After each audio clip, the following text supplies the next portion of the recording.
teman-teman, ini lagi viral di Lombok ini kisah wali yang ke-9.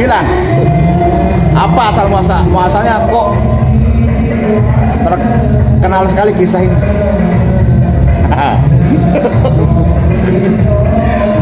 Berawal dari cerita seorang papu-papu niki di Beruga, di Bale-Bale bercerita. Dia sampaikan kepada cucu-cucunya, wahai cucu-cucuku, wali yang menyebarkan agama di Lombok ini atau Nusantara ini juga wali 9. Maka dia sebut satu-satu. Sunan ini, sunan. Tapi baru sampai 8. Setelah sampai 8 berhenti dia. Enggak, dia bercerita lagi. Akhirnya Penasaran. Cucunya penasaran. Bah, ini baru sampai 8, bah. Mana yang ke-9, dia bilang. Iya. Diam mbahnya nih, nggak mau cerita. Sampai lelah digini kan.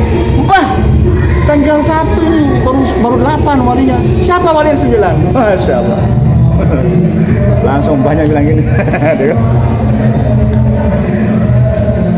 Wali yang ke-9 itu, tahu ya? Aku nih. Aku ini ila itu awalnya terkenal kisah wali yang 9 itu. Ada lagi yang wali Mako bersamanya. Oh, ngaku dari wali. Ada lagi wali Mako, wali tembakau julukannya.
Assalamualaikum sahabat travelers akhir zaman. Alhamdulillah wa syukurillah wassalatu wassalamu ala rasulillah.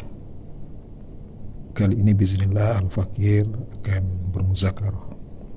Kita akan berbincang-bincang mengenai bagaimana tentang waliullah, tentang wali, dan mudah-mudahan dengan asbab perbincangan ini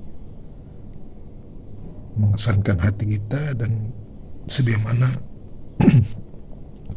Gus Baha pernah katakan bahwa beliau sejak kecil sering ditanya apa cita-cita beliau, maka beliau menjawab menjadi seorang waliullah.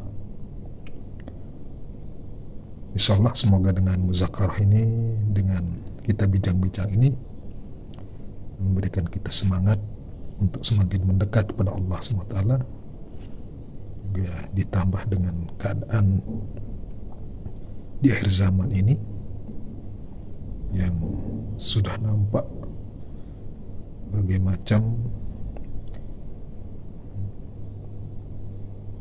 keterangan dari baginda Rasulullah SAW. Ada yang beliau sampaikan bahwa ada yang beriman di pagi harinya, namun petang harinya dia kafir. Nauzubillah. Semoga kita terhindar dari semua itu. Menurut Syekh Abdurrahman Ahmad As-Sirbuni, waliullah adalah siapa saja yang beriman dan ketakwaannya sempurna, mendapat kedudukannya si Allah tinggi dan karomahnya lengkap. Sedangkan menurut Ibnu Rajab Al-Hambali, waliullah adalah orang-orang yang mendekatkan diri pada Allah dengan amal-amal yang dapat mendekatkan diri kepadanya. Sedangkan menurut Ibnu Hajar Al-Asqalani, Yang dimaksudkan dengan wali Allah adalah orang-orang yang berilmu tentang Allah dan dia terus-menerus berada dalam ketaatan kepadanya. Sobat Travelers Akhir Zaman, bahwa kewalian ini adalah mutlak pilihan dari Allah SWT. Jadi meskipun seseorang hamba berikhtiar mendekat kepadanya dengan ketakwaannya, dengan ibadahnya, namun jika Allah belum berkenan, maka belum tentu dia menjadi seorang wali. Di mana tadi dijelaskan bagaimana sifat-sifat kewalian, bahwa wali itu tidak pernah takut dan tidak pernah bersedih, selalu berusaha untuk bertakwa pada Allah SWT. Di dalam kisah orang yang terkenal kewaliannya, Kiai Baha, Gus Baha sampaikan bahwa karena kewalian ini adalah mutlak pilihan dari Allah SWT, bahkan ada sekelompok orang yang hanya mengerjakan sholat fardu saja, tidak pernah melakukan ibadah sunnah. Namun karena sebagaimana saya jelaskan tadi sebelumnya, bahwa kewalian ini adalah mutlak pilihan dari Allah SWT, tetap orang-orang tersebut dipilih menjadi waliullah, aulia Allah, padahal hanya mengerjakan sholat fardu saja. Gus Baha juga pernah kisahkan, karena kewalian ini adalah mutlak pilihan dari Allah SWT, ada seorang yang terpilih menjadi wali, ya, padahal dia sholat fardu, sholat Jumat itu dia berada di barisan belakang, bahkan di emperan masjid dia sholat.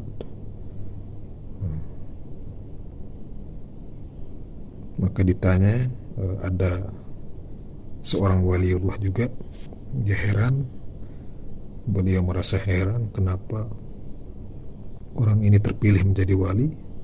Maka disampaikan kepadanya bahwa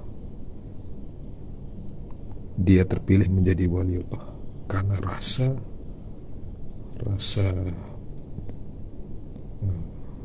tidak ada apa-apanya. Dia merasa kerdil ke hadapan Allah SWT, ya. Dia merasa tidak pantas, ya. Merasa tidak pantas berada di saf depan, ya. Dia merasa dirinya ini penuh dengan dosa, penuh dengan kekurangan, penuh dengan hilaf. Maka dia malu untuk berada di saf depan, sehingga dia senantiasa berada sholat fardu, sholat Jumat itu berada di belakang atau di tempat-tempat yang tidak favorit gitu. Karena yang favorit kan di saf-saf depan. Ada hadis tentang keutamaan kalau kita sholat di saf depan. Namun karena asbab merasa dirinya rendah di hadapan Allah SWT, merasa tidak ada apa-apanya, kekurangan, banyak salah, sehingga dia merasa tidak pantas berada di saf depan. Namun kan asbab sifat itu, asbab merasa lemah, merasa kurang itu, merasa banyak dosa, merasa rendah itu, Allah pilih, Allah angkat dirinya menjadi seorang waliullah. Masya Allah. Inilah bahwa kewalian ini adalah mutlak hak prerogatif dari Allah Ta'ala, merupakan mutlak hak dari Allah SWT. Sehingga bagaimana terus kita berupaya, ya, meningkatkan ketakwaan kita, menjaga ketaatan kita pada Allah SWT, ya, mengharap ridhonya Allah SWT. Mungkin dengan asbab itu kita mendapat makom yang tinggi, ya, menjadi orang-orang pilihan dari Allah SWT. Semoga sobat-sobat Travelers Akhir Zaman menjadi orang-orang yang disayang oleh Allah SWT, menjadi orang yang bahagia di dunia yang sementara dan di akhirat yang selama-lamanya. Mudah-mudahan dengan asbab kita muzakarah ini, perbincangan ini bukan semangat pada diri kita untuk semakin mendekat pada Allah. Al-Fakir akui bahwa Al-Fakir bukan seorang wali, masih juga belajar untuk menjaga ketaatan kepada Allah SWT. Sebenarnya tidak layak membahas ini karena Al-Fakir bukan ustadz, bukan seorang kiai. Tapi Al-Fakir harap dengan kita muzakarah berbincang ini, semoga video ini menjadi salah satu pendorong diri saya pribadi dan pemirsa sobat Travelers Akhir Zaman dimanapun berada. Semoga menjadi tambahan semangat untuk kita semakin berupaya mendekat pada Allah SWT, menjadi orang-orang yang disayang oleh Allah SWT, sehingga bagaimanapun keadaan kita, susah senang, suka dan duka, kita tetap selalu menjaga ketaatan kepada Allah SWT. Saat susah kita bersabar, saat senang bahagia kita bersyukur pada Allah SWT, ridho dengan takdirnya, dan berupaya untuk menjaga keikhlasan kepada Allah SWT. Demikian video singkat ini, semoga ada manfaatnya. Mohon maaf jika ada kurangnya. Semoga kita berjumpa di video-video selanjutnya.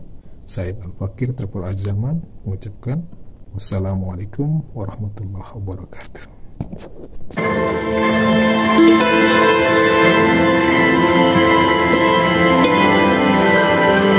Kehidupan adalah perjalanan untuk kehidupan.